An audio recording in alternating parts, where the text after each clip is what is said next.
እንወያይ። ጤና ይስጥልን አድማጮች። ኢትዮጵያ ውስጥ በተለያዩ ምክንያቶች ከቀያቸው ተፈናቅለው በየስፍራው የተጠለሉ ሰዎች ቁጥር ከጊዜ ወደ ጊዜ እየጨመረ ነው።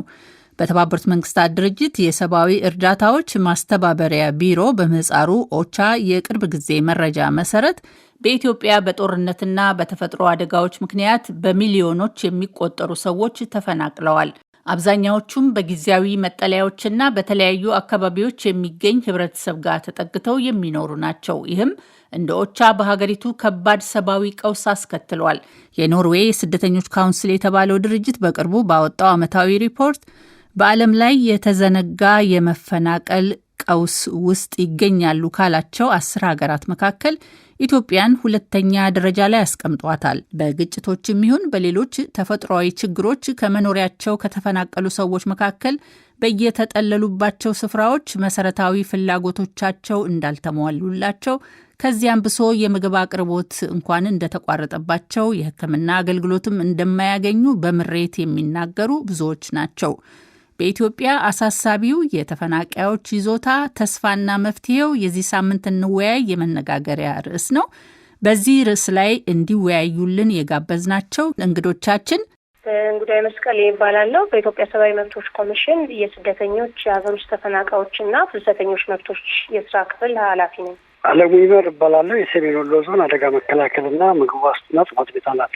ተስፋ አለም በረሀ ባላለውኝ ከቅድሚያ ለሰብአዊ መብቶች ወይም ደግሞ ሁማን ራይትስ ፈረስት ከተባለ ሀገር በቀል ተቋም ነው የሰብአዊ መብት ተሟጋጅ ተቋም ዳይሬክተር ነኝ። ሚሊዮን ኃይለሥላሴ የዶክተር በለ ዘጋቢ ከመቀለ። ተወያዮቻችን በጣም አመሰግናለሁኝ። ጥሪያችንን አክብራችሁ በሰዓቱ ስለተገኛችሁልን። በዚህ ጉዳይ ላይ የፌዴራል የአደጋ ስጋት ስራ አመራር ኮሚሽን የተለያዩ ኃላፊዎችን ለማሳተፍ ብዙ ሙከራና ጥረት ብናደርግም አልተሳካልንም። በቅድሚያ ተፈናቃዮች በየአካባቢው በምን አይነት ሁኔታ ላይ እንደሚገኙ ግንዛቤ እንዲኖር ያያችሁትን የሰማችሁትን ብታካፍሉን። አቶ አለሙ በእናንተ አካባቢ ምን ያህል ተፈናቃዮች አሉ? እንዴትና የትስ ነው የተጠለሉት? ኑሯቸውስ ምን ይመስላል? እስኪ አጠር አድርገው ይንገሩን። እንደ ሰሜን ወሎ ዞን 33,516 ተፈናቃዮች አሉ። እንግዲህ እነዚህ ተፈናቃዮች ወረዳ ያሉት በአይዲፒና በሆስት ኮሚኒቲ ውስጥ ነው ያሉት። በአይዲፒ ደረጃ 12,218 ተፈናቃዮች ኦልሬዲ በካምፕ ውስጥ ነው ያሉት። ሌሎቹ ሆስት ኮሚኒቲ ማህበረሰቡ ውስጥ ተበትነው ነው ያሉት። እነዚህ ተፈናቃዮች እስካሁን አሁን ያሉበት ሁኔታ ምን ይመስላል የሚለውን ስናይ እስካሁን ድረስ ያው እንደሚታወቀው በመንግስትና በረጅ ድርጅቶች በኩል ድጋፍ እየተደረገላቸው ነበር እስካሁን የዘለቁት። ያው አሁን ባለው ሁኔታ ግን ተፈናቃዮች ተከታታይነት ያለው ድጋፍ ከማግኘት አንጻር ጥረቶች አሉ። አንደኛ የጥረት ዋናው መነሻ ረጅ ድርጅቶች ኦልሬዲ ከዞናችን እንደውም ከክልላችን ኦልሬዲ የለም ብሎ መውሰድ ይቻላል ወጥተዋል። በመንግስት በኩልም ያለው ያለው ነባራዊ ሁኔታ ይታወቃል። ተከታታይነት ያለው እርዳታዎችን ከማቅረብ አንጻር ችግሮች አሉ፣ መቆራረጦች አሉ። በተለይ ሆስት ኮሚኒቲ ውስጥ ያሉ ተፈናቃዮች በ3 ወር ኦልሬዲ በ4 ወር አካባቢ ነው አሁን ድጋፉ እየቀረበ ያለበት ሁኔታ ነው ያለው። ሌሎቹ ያው በ2 ወርም በወርም የሚመጣበት ሁኔታ ነው ያለው። ይሁን እንጂ ግን ያው 15 ኪሎ ለአንድ ሰው ነው ይታወቃል። ይሄ 15 ኪሎ ለወር ያደርሳሉ የሚለውን ለምግብ ብቻ ነው። ለሌሎች እንትኖች የምግብ ማብሰያ ዘይት፣ ሽንኩርት፣ አንዳንድ ነገሮች አሉ። እነሱ ማድረግ አይቻልም። ወረደ እህል ብቻ ነው ታቸው ያለና በቂም አይደለም። እኛ ያው ለሚመለከተውም አካል ጥያቄዎችን እያቀረብን ያለንበት ሁኔታ ነው ያለው። 11 ወረዳና 6 ከተማ አስተዳደሮችን አካትቼ ነው እየነገርኩሽ ያለሁት። አቶ ተስፋለም በርሄ ድርጅታችሁ የተፈናቃዮችን ሁኔታም ተዘዋውሮ ይመለከታል። እስካሁን ካያችኋቸው የከፋ ነው የምትሉት የተፈናቃዮች ችግር የትኛው አካባቢ ያለው ነው? ተፈናቃይ ነው። ሁሉንም በመጥፎ ሁኔታ እንዳሉ ነው የምናውቀው። ለምሳሌ አሁን ቅርብ ጊዜ ቅድምም እንደተባለ ይህን ኤችሲአር ባወጣው ሪፖርት ትግራይ አካባቢ ወደ 878,000 ተፈናቃዮች እንዳሉ፣ ሶማሊያ አካባቢም ከ1 ሚሊዮን በላይ እንዳሉ፣ ኦሮሚያ ወደ 881,000 አካባቢ ተፈናቃዮች እንዳሉ፣ አማራ ክልልም 174,608 ተፈናቃዮች አሉ ነው የሚለው ማለት ነው። በአማራ ክልል አካባቢ ማለት ነው። ትንሽ ቆየት ያለ ነው። የተወሰነ ወራት ያደረገ ነው። ከዛ በኋላ የሆነውን ነገር ዳታውን ያካተተ አይደለም፣ ግን እዚህ የማየው እንደዛ ነው ማለት ነው። ኦቻም ተመሳሳይ ነገር ነው የሚለው። ይህ ሆኖ በአጠቃላይ ወደ ቅድም እንደተባለው ከ4 ሚሊዮን በላይ ተፈናቃይ እንዳለ የሀገር ውስጥ ተፈናቃይ እንዳለ ሆኖ በተለይ ደግሞ እኛ በቅርበት ሂደንም ያየናቸው መረጃም ያለን ወደ ሽሬ አካባቢ ከሽረም ተንቤን አክሱም ከአፋር ክልል አብዓላ ከተባለ አካባቢ ተፈናቀሉም እንደርታ አካባቢ ዙሪያ የነበሩ ከገበሬዎች ጋር ተጠልለው የሚኖሩ መጠለያ የሌላቸው ማለት ነው አካባቢ አይተን ነበር ተመላልሰን። እዛ ያለ ሁኔታ በጣም አሰቃቂ እንደሆነ ነው ያየነው። አሁን በቅርብ ጊዜ በሽረ ራሳቸው እስከ ማጥፋት የደረሱ ሰዎች እንዳሉ ነው። 4 ዓመት ሆነዋቸዋል መጠለያ ውስጥ ከልጆቻቸውና ራሳቸው ሙሉ ምንም ሳይዙ ነው የተፈናቀሉት። እንግዲህ ድኳን ውስጥ ነው የሚኖሩት ከነ ልጆቻቸው እና የሚያበሏቸው በተለይ በቅርቡ ጊዜ እርዳታም ስለተቋረጠ ሲያጡ በጭንቀት ራሳቸውን እስከ ማጥፋት የደረሱ እንዳሉና በጣም ከፍተኛ የሆነ ሰቆቃ አሁን ስንናገር እንደ ተራ ንግግር ይመስላል። በቃ የተለመደ ስለሆነ ማለት ነው። ኑሮውን በአካል ሲታይ ግን በጣም አሰቃቅና በጣም ሰቆቃ ውስጥ እንዳሉ ነው ያየን ማለት ነው። ምንም እንቅስቃሴም የለም። የንግድ እንቅስቃሴ እንደምታውቁት የሆነ ነገር ሰርተው እንዳይበሉ እርዳታም የለም። በጣም ከፍተኛ የሆነ ጭንቀትና ሰቆቃ ውስጥ እንዳሉ አይተናል ማለት ነው። በሌሎች አካባቢም ተመሳሳይ ሊሆን ነው። ሚሊየን በተለያየ ጊዜያት የተፈናቃዮችና ቤቱታዎችና ብሶቶች ዘግበሃል ካለበት አካባቢ በዋነኛነት የሚያነሱት ችግር ምንድን ነው? አሁን እንግዲህ እንደሚታወቀው በትግራይ በርካታ ቁጥር ያለው ተፈናቃይ አለ። ከ2013 ዓ.ም ጦርነቱ ከተጀመረ በኋላ በርካቶች ተፈናቅለዋል። በአብዛኛው እነዚህ ተፈናቃዮች ደግሞ ከኤርትራ ጋር ከሚዋሰኑ አካባቢዎችና በአጠቃላይ ከምዕራብ ትግራይም ተፈናቅለው በተለያዩ የትግራይ ከተሞች ያው ትልልቆቹም ትንንሾቹም ከተሞች ተጠልለው ያሉ ናቸው። ኑሮ ከጊዜ ወደ ጊዜ እየከፋ እንደመጣ በተፈናቃዮቹ ዘንድ ያው በተደጋጋሚ ይገልጻሉ። ከመቀለ፣ ሽረ፣ ተንቤን አካባቢም እና የተለያዩ አካባቢዎችን ለማነጋገር እንሞክራለን በስራ ሂደት ማለት ነው። በዋነኝነት የሚያነሱት አንድ የእርዳታ መጠን ከጊዜ ወደ ጊዜ በጣም እየቀነሰ ይገኛል። ያው በዓለም አቀፍ ሁኔታም ጭምር ሊሆን ይችላል። እነዚህ የሚፈጥሯቸው እየቀነሰ ይገኛል። 15 ኪሎ በየወሩ ይሰጣቸው የነበሩ ተፈናቃዮች በአንዳንድ አካባቢዎች 12 ኪሎ በሌሎች ደግሞ ወደ 9 ኪሎ የሚቀንስበት አጋጣሚ እንዳለ በተለያዩ ጊዜ ከሰራናቸው ዘገባዎች መረዳት ይቻላል። ከምግብ እርዳታ በተጨማሪ ከዚህ በፊት በተወሰነ መልኩ እንደሚፈለገው ላይሆን ይችላል የጤና አገልግሎትም ያገኙበት የነበረ እድል ነበረ። የውሃ አቅርቦትም የነበረበት አጋጣሚዎች ነበሩ በተለያዩ የኤንጂኦዎች ድጋፍ ማለት ነው። እነዚህ ሙሉ በሙሉ የተቋረጡበት ሁኔታ አለ። ስለዚህ ያው ገንዘብ ከፍለው መታከም የማይችሉ ወይም ደግሞ እንደዚህ አይነት ድጋፍ ሊሰጣቸው የማይችሉ ሰዎች ያው ለሞት ለከፋ በሽታ እየተዳረጉ ያሉበት አጋጣሚ እንዳለ ይጠቀሳል። ያው የውሃ ችግርም እንዳለ ነው። ስለዚህ በዋነኝነት ከምግብ በተጨማሪ ለምግብነት የሚውል እርዳታ እጦት ወይም እጥረት በተጨማሪ የሕክምናና የዚህ የውሃ የመሳሰሉ ችግሮች ይነሳሉ።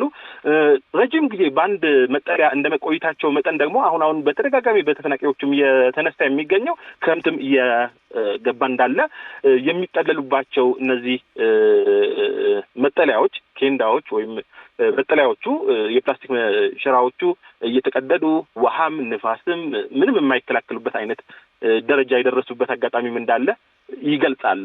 ወይዘሪት እንጉዳይ የኢትዮጵያ ሰብአዊ መብቶች ኮሚሽን የተፈናቃዮችን ይዞታ በቅርበት ይከታተላል። እርስዎ የሚመሩት ክፍልም በዚህ ጉዳይ ላይ ከሚሰሩት አንዱ ነውና እናንተ እንዳጠናችሁትና እንደተከታተላችሁት በአሁኑ ጊዜ ችግሩ ምን ያህል አሳሳቢ ነው?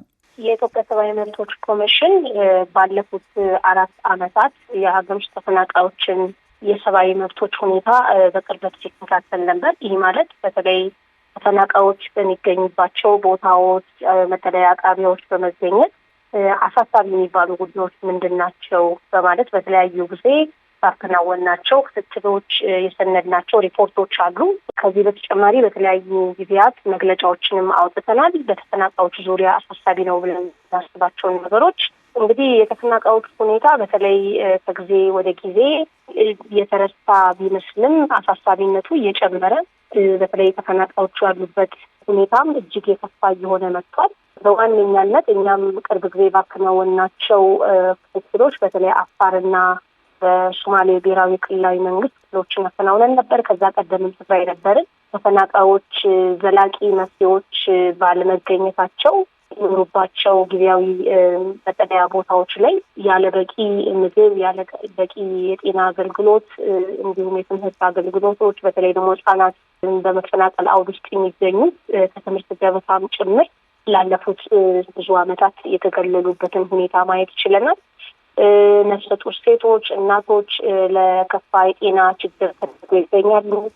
አሁን ደግሞ እጅግ በጣም አሳሳቢው የሆነው በተለይ የአሜሪካ መንግስት የልማት ድርጅት እርዳታ ከተቋረጠ በኋላ ከዚህ ቀደምም ባከናወናቸው ክትትሎችን ማየት እየቻልነው ከጊዜ ወደ ጊዜ የሚቀርበው የምግብ ድጋፍ እጅግ በጣም የተቆራረጠ፣ የተንጠባጠበ እንዲሁም በቂ ያልሆነ የተፈናቃዮችን ሁኔታ እንዲሁም ደግሞ ፍላጎት ከግምት ውስጥ ያልከተተ መሆኑን በተለያዩ ጊዜ ባከናወናቸው ክትትሎች ተነደናል። አሁን ደግሞ እጅግ የከፋ የሚባለው ጊዜ ላይ ነን ያለ ነው። ምክንያቱም የሚቀርበው የምግብ ድጋፍ በአይነትም በመጠንም በቂ አይደለም። ይህ ሰሞኑ የተነሳ በተለይ ተፈናቃዮች፣ እናቶች፣ ህጻናት ለከፋ ችግሮች መዳረጋቸውን ባከናወናቸው የቅርብ ጊዜ ክትትሎችም ማየት ይችለናል። በቂ የጤና አገልግሎት፣ በቂ የንጹህ መጠጥ ውሃ ማግኘት አገልግሎት አለመኖሩ እንዲሁ ማህበራዊ አገልግሎቶች በሚገባ አለመኖራቸውን ባከናወናቸው ክትትሎችም ጭምር ያየንበት ሁኔታ ነው ያለው። በዋነኛነት ደግሞ ኢሰመኮ አንዱ ትልቁ የውትወታ ትኩረቱ የነበረው ለተፈናቃዮች በተለይ የዘላቂ መፍትሄ ሂደቶች እንዲመቻቹ ተፈናቃዮችን ወደ ቀድሞ ቀዬ በመመለስ ሊሆን ይችላል፣ ባሉበት ቦታ በማቋቋም ሊሆን ይችላል፣ ወደ ሌሎች አካባቢዎችን በማስፈር ሊሆን ይችላል። ክብራቸውን፣ ደህንነታቸውን እንዲሁም ደግሞ የሚያስፈልጓቸውን ነገሮች በአሟላ መልኩ በተወሰነ መልኩ ቤዚክ የሚባሉትን እንኳን በአሟላ መልኩ የዘላቂ መፍትሄ እርምጃዎች ሲፋጠኑ በተለያየ ጊዜ ውትወታ ስናደርግ ነበረ። ቁጥሩንም ስናየው በተለይ በእንግሊዝኛ ፕሮትራክትድ ዲስፕሌስመንት እንለዋለን ወይም በተራዘመ የመፈናቀል አውድ ውስጥ የሚገኙ ዜጎቻችን ቁጥራቸው ከጊዜ ወደ ጊዜ እየተበራከተ መምጣቱ ባከናወናቸው የክትትል የውትወታ እንዲሁም የምርመራ ስራዎች መመልከት ይችለናል። አቶ አለሙ፣ የኢትዮጵያ የፌዴራል ወይንም የክልል መንግስት ባለስልጣናት፣ የፓርላማ አባላት፣ ታዋቂ ሰዎች ተፈናቃዮቹን ይጎበኛሉ፣ ያነጋግራሉ። አቶ አለሙ ስልካቸው ተቋርጧል። አሁን እንደምሰማው ከሆነ እንግዲህ አሁን ቀጥልኛ። ቅድም ወይዘሪት እንጉዳይ ጠቀስ አድርገውታል። በአሁኑ ጊዜ የዩኤስኤድ እና ሌሎች የእርዳታ ድርጅቶች እንደ ቀድሞ እርዳታ የሚሰጡ ባለመሆናቸው የእርዳታ አቅርቦት ችግር እንዳለ ይሰማል። አቶ ተስፋለም ይህን በሚመለከት እንደው ድርጅታችሁ ያየው የተመለከተው ነገር ምንድን ነው? የተፈናቃዮች የቀን ተቀን ሁኔታ ክትትል የማድረግ ብዙ ባለን እኛ ሲቪል ሶሳይቲ ነን ላይሆን ይችላል። ግን ደግሞ ምንድነው እነዚህ ተፈናቃዮች በጣም ቅድም እንደተገለጸው በሁሉም አካል በጣም ከፍተኛ እየተባባሰ የመጣ እንደሆነ ነው ችግራቸው ማለት ነው። የዩኤስኤድ እርዳታ ከመቋረጡ ጋር ተያይዞ በጣም ከፍተኛ የሆነ ጫና እየደረሰባቸው እንደሆነ ነው። ለዚህ በጣም ችግር የሆነብን በብዙ ቦታዎች መንግስት ወደ ቀያቸው መመለስ ይችላል፣ ባይዘወይ ማስተካከል ይችላል እና ተነሳሽነት የለም። የኢትዮጵያ መንግስት ራሱ የውጭዎቹ ከማየታችን በፊት የኢትዮጵያ መንግስት፣ የክልል መንግስታት እነዚህ ትኩረት ሰጥተው ተፈናቃዮች ወደ ቀያቸው የመመለስ ሁኔታ በጣም ቁርጠኝነት የለም ባዮች ነን እኛ። በዚህ ምክንያት የኛ ተቋም እየተዘጋጀን ነው፣ በቃ እንከሳቸዋለን ብለን ማለት ነው። ለምንድን ነው? ለምሳሌ ኢትዮጵያ መንግስት የካምፓላ ስምምነት የተባለው በአፍሪካ የጸደቀው በአዋጅ ቁጥር 1187 በ2012 ዓመተ ምህረት አጽድቆታል። ስለ አይዲፒ ነው፣ ተፈናቃዮች በተመለከተ ማለት ነው። በዚህ ስምምነት ለምሳሌ በአንቀጽ 11 አካባቢ ተፈናቃዮች የሀገር ውስጥ ተፈናቃዮች በተቻለ መጠን ደህንነታቸውን ተጠብቆ ወደ ቀያቸው እንዲመለሱ የማድረግ ግዴታ ገብቷል መንግስታት ማለት ነው ሀገራት እና ይሄን ግዴታ ያለ መንግስት ትኩረት ሰጥቶ መመለስ የሚችላቸው ሰዎችን መመለስ ሲገባው በቸልተኝነት እያለፈው ነው። ያው የሰዎችን መብት በህገ መንግስቱም ያው በግልጽ የተቀመጠ በአንቀጽ 32 የተቀመጠው ምንድነው ማንኛውም የኢትዮጵያ ዜጋ በማንኛውም ቦታ ተዘዋውሮ የመኖር በማንኛውም የኢትዮጵያ ግዛት ህይወቱን የመምራት መብት እንዳለው ነው የሚያመለክተው ማለት ነው። ስለዚህ እነዚህ ግዴታዎች መንግስት ገብቶ ያለ የሚችለውን ነገር ትኩረት ሰጥቶ እነዚህ ሰዎች ወደ ቀያቸው ይሄ ፖለቲካ አይደለም። በጣም ከፍተኛ ችግር የሆነብን የተፈናቃዮችን ጉዳይ በፖለቲካ አይን ክልልም ያሉ መንግስታት የፌደራል መንግስቱም በዚህ አይን እያዩ ዜጎች በጣም ለከፍተኛ ስቃይ ሶማሌ ክልል ከ1 ሚሊዮን ህዝብ በላይ ማለት ነው። አፋርም አለ 100 ምናምን ሺህ ከአፋር የህዝብ ቁጥር አንፃር ብዙ ነው ባይዘው። በትግራይም ወደ 1 ሚሊዮን የሚጠጋ አለ። ወደ 17% የትግራይ ህዝብ በአይዲፒ እየኖረ ነው ማለት ነው። እንዲሁም በኦሮሚያም 1 ሚሊዮን የሚሆን ማለት ነው።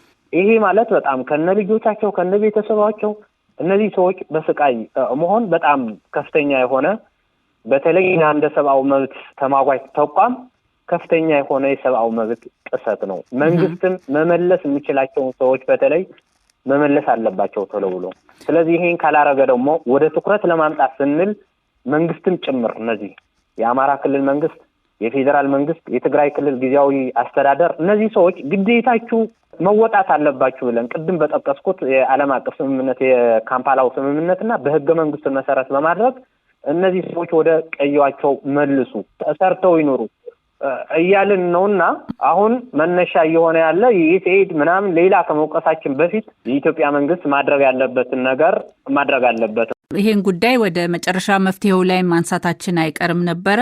በዚህ ውይይት ላይ በሰሜን ወሎ ዞን የሚገኙ ተፈናቃዮች ይዞታ ምን እንደሚመስል እንዲነግሩን የጋበዝናቸው የዞኑ የአደጋ ስጋትና የምግብ ዋስትና ጽሕፈት ቤት ኃላፊ አቶ አለሙ ይመር በውይይቱ መግቢያ ላይ ከተሳተፉ በኋላ ስልካቸው በመቋረጡ እስካሁን መልሰን ልናገኛቸው አልቻልንም። እንግዲህ ሙከራችንን እንቀጥላለን።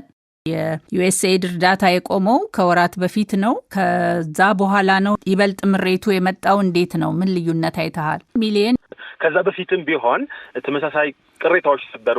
በርካታ ቁጥር ያለው ተፈናቃይ ያለ እርዳታ የሚደርሰው ግን በጣም ለተወሰነ ነው። በቤተሰብ ደረጃ የህፃናት የያዙ በርካታ የቤተሰብ አባላት የያዙ ሰዎች ለአንድ ሰው የሚገባውን አይነት እርዳታ እየደረሰ እንዳልሆነ በተደጋጋሚ ቅሬታዎች ይቀርቡ ነበረ።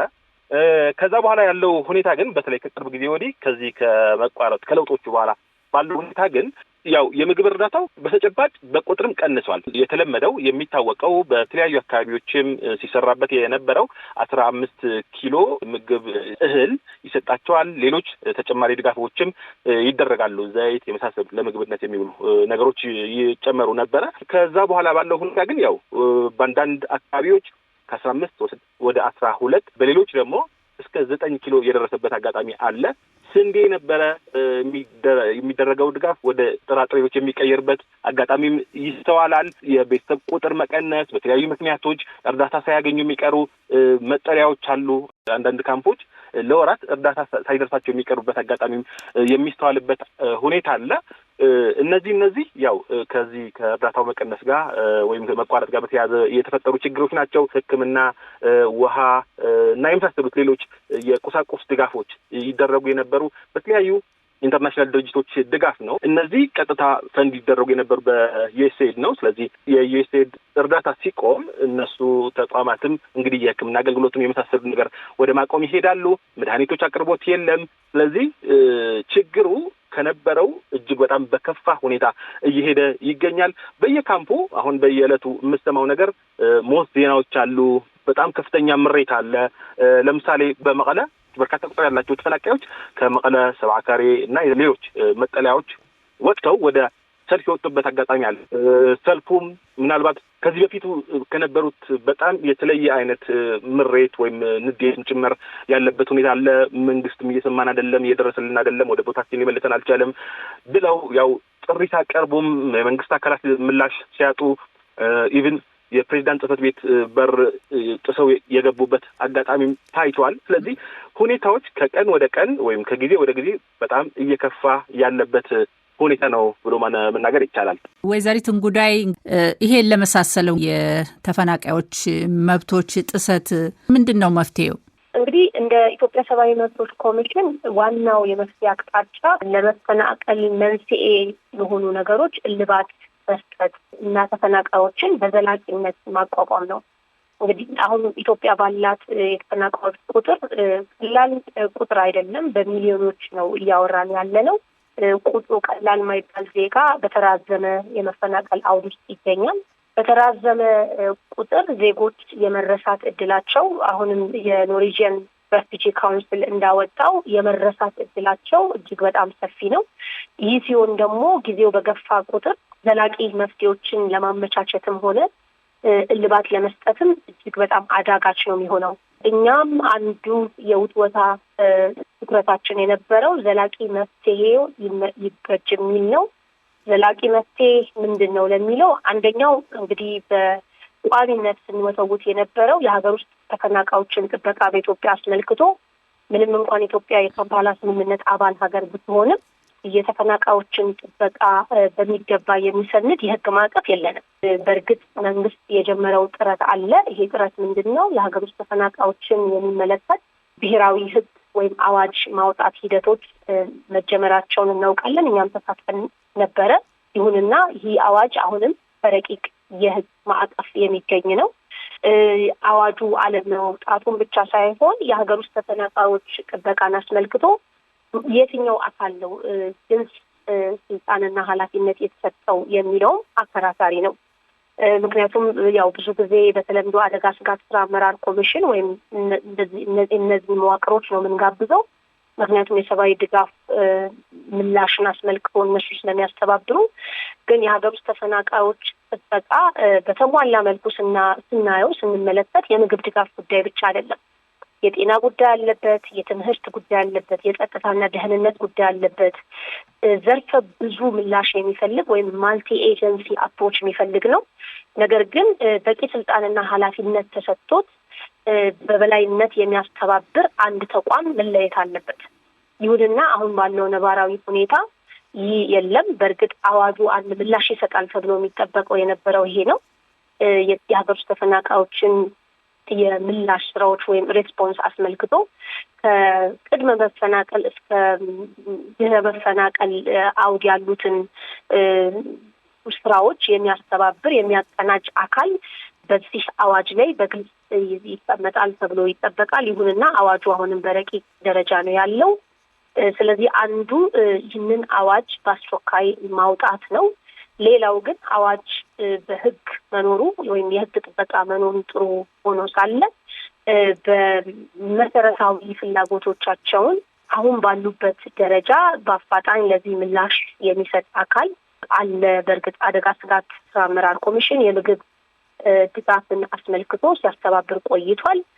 ይሁንና ይሄ የምግብ ድጋፍ በቂ አይደለም፣ ወቅቱን የጠበቀ አይደለም። ስለዚህ ምን ይሁን ስንል የዘላቂ መፍትሄ እልባት ላይ ብናተኩር የሚለውን የኢትዮጵያ ሰብአዊ መብቶች ኮሚሽን በተደጋጋሚ ባወጣቸው መግለጫዎች፣ ሪፖርቶች እንዲሁም ባከናወናቸው የሁለትዮሽም ሆነ የተለያዩ የውትወታ መድረኮች ላይ ይህንኑ ጥሪ አቅርቧል።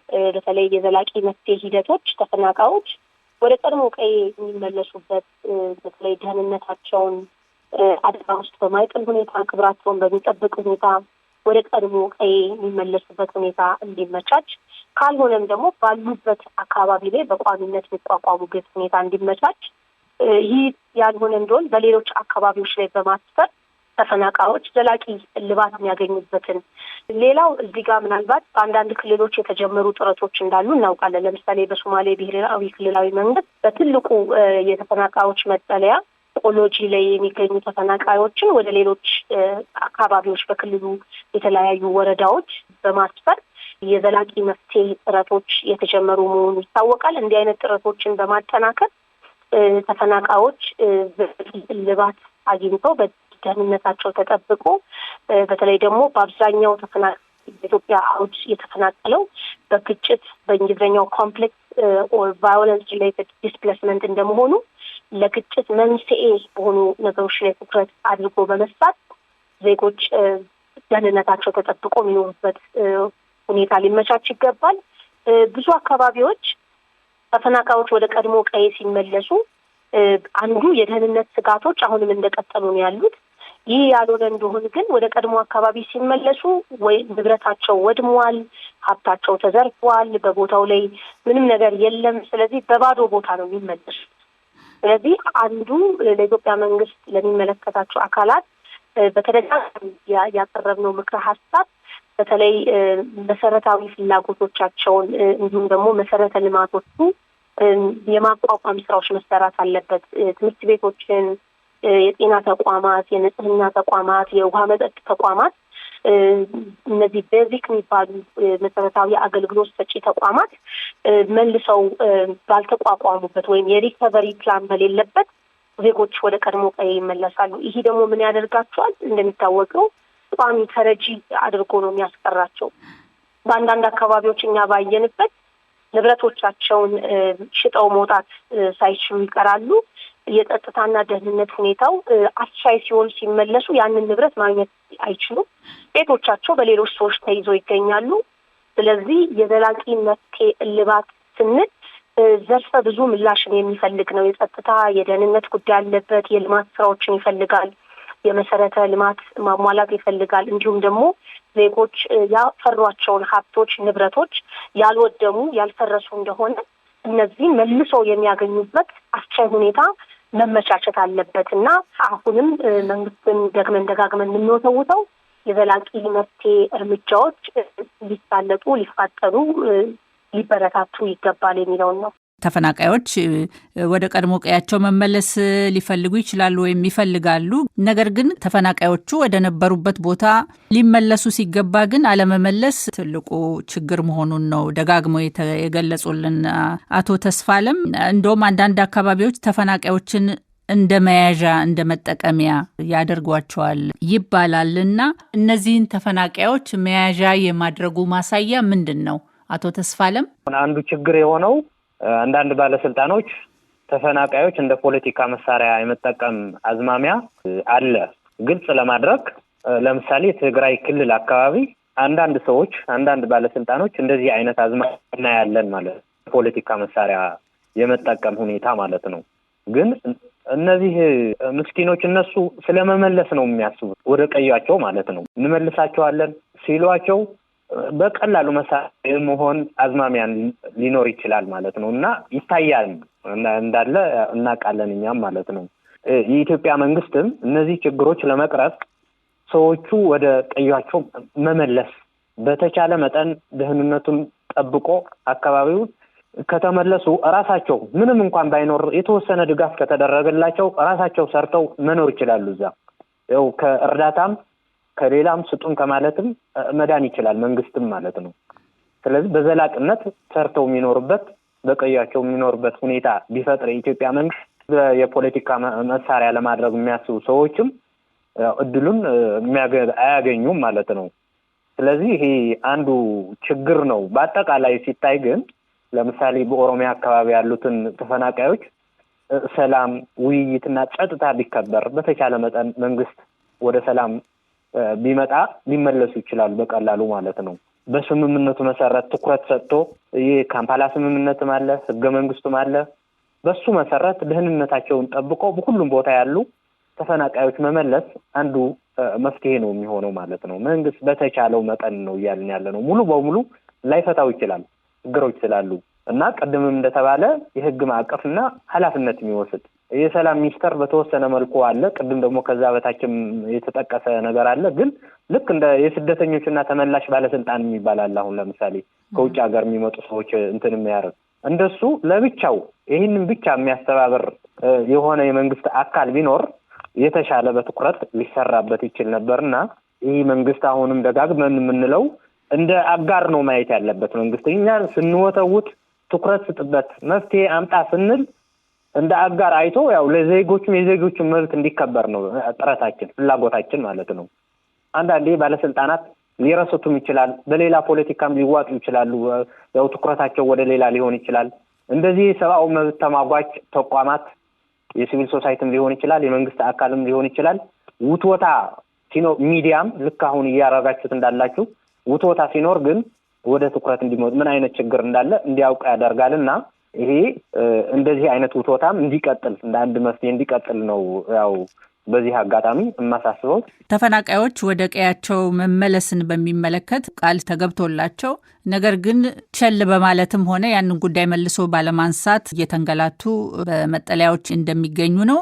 መቀሌ ሰልፍ ከወጡት ተፈናቃዮች ሲያነሱ ከነበሩት ጉዳዮች ውስጥ አንዱ ይሄ ነው እና ሚሊየን ምንድን ነበረ እዚህ ጉዳይ ላይ አትኩረው ያነሱ የነበረው ወደ ቀያቸው መመለስን በሚመለከት?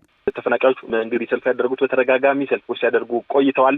ለምሳሌ እንኳን ብናስታውስ አምና እስከ ሰኔ 30 ድረስ ትመለሳላችሁ ተብሎ በትግራይ ጊዜያዊ አስተዳደር የዛኔ ተነግሯቸው ነበረ። በርካቶች ተስፋ አድርገውበት የነበረ አይነት ቃል ተገብቶላቸው ነበረ ማለት ነው ለተፈናቃዮቹ። በርካቶች ደስታቸው ገልጸው ነበረ በዚህ ጉዳይ። በኋላ ላይ ግን የሆነው እንግዲህ ምንም መፍትሄ ሳያገኝ የቀረበት አጋጣሚ ነው ያለው።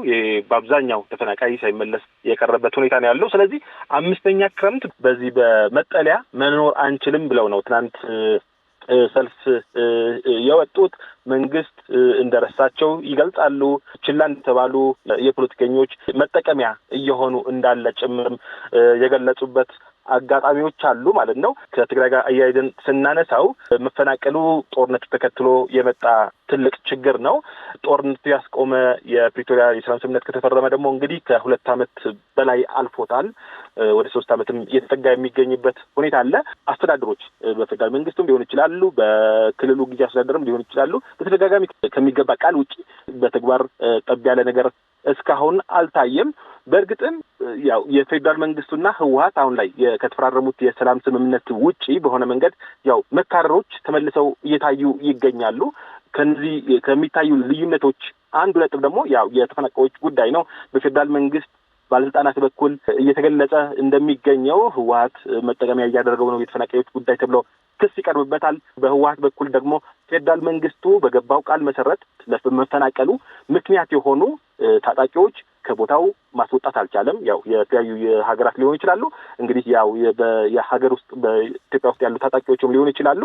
እነዚህ ማስወጣት አልቻለም ወይም ትጥቅ ማስፈታት ሰላማዊ ሁኔታ መፍጠር አልቻለም።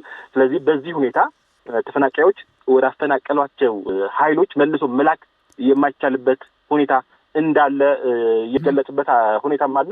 ስለዚህ በሁለት ወገን ያው መካሰሶች አሉ። አንዱ የተፈናቃዮች ጉዳይም ሆኖ የመጣበት አጋጣሚ አለ ማለት ነው። ስለዚህ በተፈናቃዮች ዘንድ እየተነሳ ያለው እነዚህ ነገሮች ናቸው። መንግስት የሚገባው ቃል ሊፈጽም አልቻለም።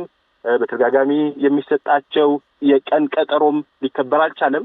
ስለዚህ ለአምስተኛ ክረምት በመጠለያ ለማሳለፍ እየሄዱ ያሉበት ሁኔታ ነው ያለው። ስለዚህ ይህን አንቀበልም ነው ብለው ያው ላውድ እየተናገሩት ያሉት ማለት ነው ተፈናቃዮቹ። ወይዘሪቱን ጉዳይ እንግዲህ ቅድም እንደገለጹልን በተለያዩ ጊዜያት ተፈናቃዮችን በሚመለከት ዘገባዎችን ታወጣላችሁ። ዘላቂ መፍትሄ የምትሉትንም የመፍትሄ ሀሳቦችም ትሰጣላችሁ። ችግሩ ግን እየተባባሰ እንጂ እየቀነሰ አልሄድምና ምናልባት የምታቀርቧቸው መፍትሄዎች ሰሚ አላገኙም ማለት ይቻላል። እንግዲህ ያው እኛ እንደ አንድ ብሔራዊ የሰብአዊ መብቶች ተቋም የተሰጠን ስልጣንና ኃላፊነት ያው የሰብአዊ መብት ሁኔታዎች መከታተል፣ ያሉ ክፍተቶችን ለሚመለከታቸው አካላት ማቅረብ፣ ሞትወት ምክረ ሀሳቦችን እናቀርባለን። እነዚህ ተግባራዊ እንዲሆኑ ደጋግመን እንጮሃለን፣ እንጠይቃለን።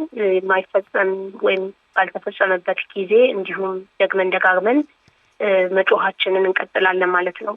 የሀገር ውስጥ ተፈናቃዮችን ሁኔታ ስናየው ምንም እንኳን በሁሉም ሁኔታዎች ውስጥ በአብዛኛው ያቀረብናቸው ምክረ ሀሳቦች ተፈጻሚ ሊሆኑ ባይሆኑም በተወሰነ መልኩ ደግሞ አንዳንድ አካባቢዎች ላይ በተለይ የጸጥታ የደህንነት ስጋቶች በሌሉባቸው አካባቢዎች የሀገር ውስጥ ተፈናቃዮች ወደ ቀድሞ ቀያቸው እንዲመለሱ ባደረግናቸው ተከታታይ ስራዎች የውትወታ የክትትል እንዲሁም ደጋግመን የመውትወት ስራዎች የተሳካልን ሁኔታ አለ። ለምሳሌ አንድ ምሳሌ የምጠቅሰው ከደቡብ ምዕራብ ኢትዮጵያ ወደ ማዕከላዊ ኢትዮጵያ ተፈናቅለው የነበሩ ዜጎችን በተለይ ከ2011 ዓመተ ምህረት ጀምሮ ከ2016 ዓመተ ምህረት ከደቡብ ምዕራብ ክልል ተፈናቅለው የነበሩ ዜጎችን በሚመለከት በተለያየ ጊዜ ባከናወነ ክትትል፣ የምርመራ እንዲሁም የውትወታ ስራዎች ከደቡብ ምዕራብ ክልል ጋር በመጨረሻ በደረስነው የመፍትሄ አቅጣጫ በመስማማት ተፈናቃዮች ወደ ቀድሞ ቀዬ የሚመለሱበት፣ ምክንያቱም አንደኛው የተፈናቃዩን ፍላጎት ወሳኝ ነው። ተፈናቃዮች ቅድም እንዳልነው አንዳንድ አካባቢዎች ላይ ተፈናቃይ ወደ ቀድሞ ቀዬ መመለስ ይፈልጋል። ሌሎች አካባቢዎች ደግሞ እኛም ክትትል ባከናወንበት የጸጥታ ስጋት አለ፣ የለም አሁን ባለውበት ሁኔታ ድጋፍ ይቅረብልኝ፣ አሁን ባለውበት ቦታ መንግስት ያቋቁመኝ የሚሉ ጥያቄዎችም አሉ። ስለዚህ የመጀመሪያው ተፈናቃዩ ምን ይፈልጋል፣ የተፈናቃዩ ፍላጎት ምንድን ነው የሚለውን የልብ ትርታውን ማድመጥ ያስፈልጋል። እኛ ባከናወንነው ክትትል በተለይ ደግሞ እዚህ ቦታ በምጠቅስበት ቦታ ወደ ቀድሞ ቀዬ መመለስ እንፈልጋለን የሚለው ጥያቄ ስለመጣ ባከናወንነው ክትትል፣ የምርመራ የውትወታ ስራ ተፈናቃዮች የተመለሱበት ሁኔታ አለ። እንዲሁም በቅርቡ በአፋር ብሔራዊ ክልላዊ መንግስት ባከናወንነው ክትትል እኛ ባቀረብነው የምክር ሀሳብ መሰረት በማድረግ የክልሉ መንግስት የወረዳው መንግስት የወሰደው የማስተካከያ የእርምት እርምጃዎች አሉ። ምንም እንኳን ካለው ዘርፈ ብዙ እና መጠነ ሰፊ ችግር አንጻር በቂ ባይሆንም በተወሰነ መልኩ ተስፋ ሰጪ እኛ ምክር ሀሳብ ያቀረብንላቸው የዞን የወረዳ እንዲሁም የክልል አካላት ያንን ተቀብለው ተግባራዊ ያደረጉበት ሁኔታ አለ። ስለዚህ ምክር ሀሳባችን ካልተፈጸመ ምንድን ነው የምናደርገው የሚለውን ጥያቄ በተደጋጋሚ እንጠየቃለን። እንግዲህ ለዚህ ተስፋ ቆርጦ ቢሮውን መዝጋት አይደለም መፍትሄው። እንጮሃለን፣ ደግመን እንጮሃለን፣ አሁንም እንጮሃለን። መፍትሄ እልባት እስኪገኝ ድረስ ተደጋጋሚ ውትወታ፣ ተደጋጋሚ ጥያቄ እንዲሁም ደግሞ የምክክር መድረኮችንም ጭምር በማዘጋጀት ሀገር ውስጥ ተፈናቃዮች ተወካዮች ራሳቸው ተፈናቃዮችን ጭምር ያሉበትን መድረክ በማዘጋጀት የዓለም አቀፍ አካላትን የእርዳታ ድርጅቶችን የልማት ድርጅቶችንም እንዲሁ በአንድ መድረክ ከመንግስት ጋር በማምጣት ዘላቂ መፍትሄ እርምጃዎች፣ መርሃ ግብሮች፣ እቅዶች እንዲወጡ እንዲተገበሩ እንወተውታለን። ስለዚህ እኔ ግልጽ ምላሽ ምንድነው የሚሰማችሁ ስለሚለው ያልተፈጸመ እንደሆነ መልሰን መላልሰን በመጮህ እንዲስተካከል እንዲታረም እንወተውታለን። ነገር ግን ያለው ኬስ ምላሽ በቂ አይደለም።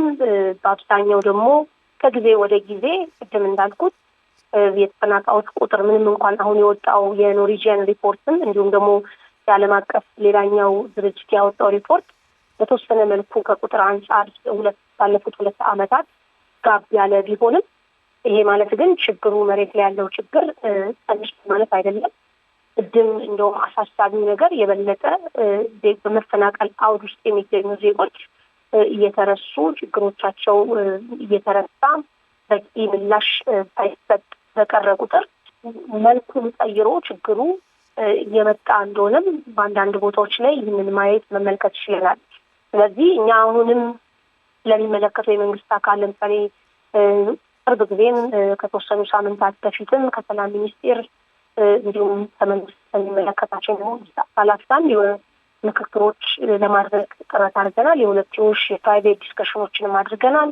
አሁን በረቂቅ አዋጅ ደረጃ ያለው ህግ በተፋጠነ መልኩ ጸድቆ ወደ ስራ እንዲገባ የሚመለከታቸውን የቋሚ ኮሚቴ ፓርላማ አባላትን ጭምር በመጋበዝ ራሱን የቻለ መድረክ በማዘጋጀት ለሀገር ውስጥ ተፈናቃዮች በኢትዮጵያ ያለው ሁኔታ ምን ይመስላል፣ የችግሩ አሳሳቢነት፣ አስከፊነት እነሱም ድምፅ እንዲሆኑ የሚመለከታቸውን የስራ አስፈጻሚ አካላትን ኦንቦርድ እንዲያመጡ እንዲጠይቁ ህጉም ይውጣ የሚለውን እንዲፋጠን እንዲያደርጉ የተለየ ራሱን የቻለ መድረክ በማዘጋጀት ጭምር እንወተውት ቆይተናል ማለት ነው። ይሄ ዘላቂ መፍትሄው እስኪበጅ ድረስ በተለይ ጊዜ የማይሰጠው የላይፍ ሴቪንግ ኢመርጀንሲ ስራዎች በመንግስት ባለቤትነት መንግስት በበላይነት መርቶት ይሄ ተጠናክሮ እንዲቀጥል ውቶታዎቻችንን ቀጥለናል ማለት ነው። ወይዘሪት እንጉዳይ መፍትሄ ያሉትን ቀደም ብለው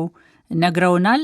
ተፈናቃዮችን አሁን ከሚገኙበት አሳሳቢ ሁኔታ ለማውጣትና ለችግሩም ዘላቂ መፍትሄ ለመስጠት አቶ ተስፋለም የሚመለከታቸው የመንግስት አካላት ማድረግ ያለባቸውን ጠቁመውናል።